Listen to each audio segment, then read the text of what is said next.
Hello, I'm Ben from Meatless Farm, and today I'm going to be cooking the Meatless Farm burger.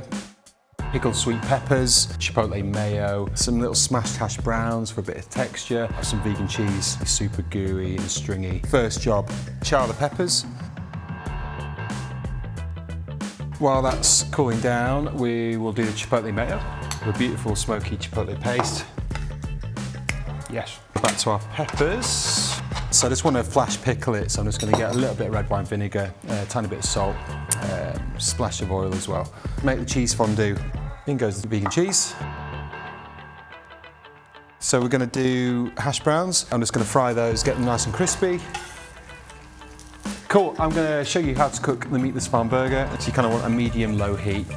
And all we're going to do is get a bit of colour on one side, flip it over, repeat the same thing. You can pan fry it, you can do it on a flat top griddle, roast them in the oven, you can grill them, you can even do them in an air fryer. That's it, I'm just going to get a bit of colour on both sides. And when you feel it, you can still feel it does have a similar firmness to meat.